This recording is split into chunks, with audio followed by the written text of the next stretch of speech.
असतं ज्यावेळेस हे गोष्टी असतात, दिस इज तीन खूप महत्त्वाचे स्टेक होल्डर आहेत त्याच्यामध्ये. एक FBO जो हा माल तयार करतो विकतो तो व्यावसायिक जो आहे तो, दुसरा रेग्युलेटर म्हणजे आम्ही FDA, आणि तिसरा कंझ्युमर. हे तिघांनी मिळून करायच्या गोष्टी आहेत. रेग्युलेटरचा रोल रेग्युलेटर डेफिनेटली करेल, कमी पडत आहोत आणखी इम्प्रूव्ह करू आम्ही, काही प्रश्न नाही. त्यासाठीच आपण हे जे ऑर्डर्स काढतोय, ऑर्डर काढण्याचे उद्देश काय, ऑर्डर काढण्याचा उद्देश एक काय FBO यांनाही हे त्या ऑर्डर्स चांगल्या पद्धतीने परत माहीत व्हाव्यात, काय त्यांचे मानकं वापरायचे, कोणत्या प्रकारचे स्टँडर्ड करायचे हे माहिती व्हावं आणि त्यांनी कंप्लाय करावं. दुसरा उद्देश माझा, आणि तो महत्त्वाचा उद्देश आहे, की लोकांमध्ये जागृती तयार झालेली पाहिजे, अवेअरनेस झाला पाहिजे, की याच्या माध्यमातून होईल, त्यांनाही ह्या गोष्टी कळतील, त्यांनी क्वेश्चन करावेत. त्याच्यामुळे आपण एखादी गोष्ट विकत घेताना ती योग्य आहे का, ते पॅकेज वाचावं, त्याच्यामध्ये एक्सपायरी डेट आहे का, त्याचे कॉन्स्टिट्युएंट काय आहेत, ते फक्त समोरच्या पार्टला न करता पाठीमागचाही पार्ट बघा. अगर पॅकेजिंग 3 साईडने होतं, समोरच्या बाजूने साईडने आणि पाठीमागच्या साईडने, तर ह्या ठिकाणी काय लिहिलेले ते पण वाचावं. तर ते वाचणं आणि आम्ही रेग्युलेट करणं, तर हे इज अ कंबाईन ॲक्टिव्हिटी. जिथं काही असं असेल तर डेफिनेटली आपल्याला जे मीन्स दिलेले आहेत त्या माध्यमातून आमच्यापर्यंत आलं तर आम्ही कारवाई करू. आम्ही सुमोटोही कारवाई करतो, कंप्लेंटच्या माध्यमातून करतो, इंटेलिजन्सच्या माध्यमातून करतो. त्याच्यामुळं it is a collective responsibility. तर प्रत्येक माणसापर्यंत मी पोहोचू शकत नाही, पण इंडिव्हिज्युअल माणूस आमच्यापर्यंत ह्या माध्यमातून पोहोचू शकतो, कंप्लेंटच्या माध्यमातून, ऑनलाईनच्या माध्यमातून, फोनच्या माध्यमातून तो पोहोचू शकतो.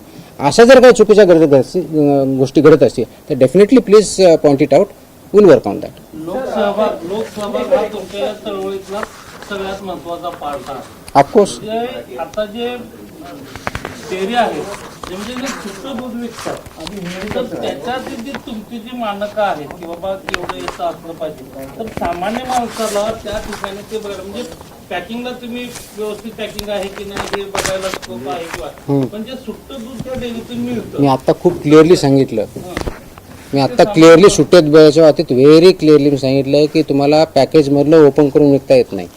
शेतकरी स्वतः काढलेलं आहे ते दिलेलं आहे त्याप्रमाणे तो विकू शकतो. पण बऱ्याच शहरामध्ये हे जे पॅकेजमधलं दूध आहे ते काढून त्याच्यामध्ये वेगळ्या पद्धतीने काही केमिकल असतात ते विकलं जातं. तर शक्यतो ते अवॉइड करावं, अनलेस आपल्याला माहिती आहे की हा शेतकरी आहे आणि तो खरोखर देतो. आता आम्ही ह्या कारवाई सुरू झाल्यानंतर माझ्याकडे असेही फीडबॅक आहेत की बऱ्याच ठिकाणी रोडवर दूध विक्रेते बसायचे, ते आता बसणं बंद झालंय. याचा अर्थ काय होतो, याचा अर्थ देर आर सम प्रॉब्लेम. तर शहरामध्येही आपल्या बऱ्याच वेळेस आपण करतो की बाबा मला पॅकेजमध्ये प्रॉब्लेम वाटतोय, ते काही चांगलं नाही आहे म्हणून मी सुट्टं दूध घेईल. तर सुट्टं दूध जर घ्यायचं असेल तर एन्श्युअर करा की खरोखर तो फार्मर आहे किंवा फार्मर म्हणून आणलेला आपल्याकडे जेन्युइन आहे आणि मध्ये तो बेसेल करणार एवढं एन्श्युअर करा. ते तुमचा विश्वासाचा इश्यू आहे. तर त्या दृष्टिकोनातून आपण सुट्टं दूध घेतानाही ते काळजी घेतली पाहिजे. हिंदीमध्ये नाही, इंग्लिश किंवा मराठी.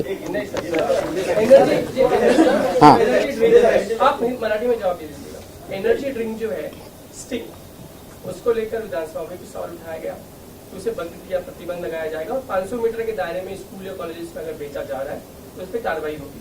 तो आपका FDA डिपार्टमेंट किस तरह की कार्रवाई करेगा, आपके पास क्या उसको लेकर आपने योजना बनाई? है ना, मुझे पता है, आंसर दिया गया है अधिवेशन में. इश्यू एवढा आहे की हे जे सो कॉल्ड एनर्जी ड्रिंक्स आहेत, त्याच्यावरती एनर्जी ड्रिंक लिहिलेलं आहे. 2 दिवसापूर्वी किंवा 3 दिवसापूर्वीची फसायची ऑर्डर 30 जून 2026ची फसायने ऑर्डर्स काढल्या आहेत, नोटिसेस काढलेल्या आहेत. हे जे सो कॉल्ड एनर्जी ड्रिंक लिहिलेलं आहे ते लिहिता येत नाही, क्लेम करता येत नाही, म्हणून 30 जूनच्याच फसाईच्या ऑर्डर्स आहेत. अशा प्रोड्यूस करणाऱ्या ज्या कंपन्या 10-12 कंपन्या आहेत, इन्क्लुडिंग तुमच्या पेप्सिको आहे, रेडबुल आहे, तुमच्या त्याच्यानंतर स्टिंग आहे, यांना नोटिसा 30 जूनपूर्वी आत्ताच काढलेल्या आहेत की तुम्ही असं लेबल करू शकत नाही. त्याचं कारण असं आहे की फसाई ॲक्टमध्ये जे अनेक्षर ए आहे ज्याच्यामध्ये फूडच्या कॅटेगरी दिलेल्या आहेत आणि फूड कॅटेगरीमध्ये हे एनर्जी ड्रिंक असं काही डिफाईन केलेलं नाही. म्हणून त्या ऑर्डरमध्ये असं स्पेसिफाय केलेलं आहे की जे त्याचा आधार घेऊन किंवा शेड्यूल 4 ज्याच्या आधारे हे मानक आहे त्याचा आधार घेऊन तुम्ही एनर्जी ड्रिंक असं लिहिता कामा नये. हे त्या कंपनीला ऑलरेडी फसाईने नोटीस काढलेली, त्याच्यामुळे त्याच्यावर लिहिण्याचा जो प्रकार आहे आता इथून पुढे बंद होईल. त्याच्या एक मिनिट वो बंद होईल.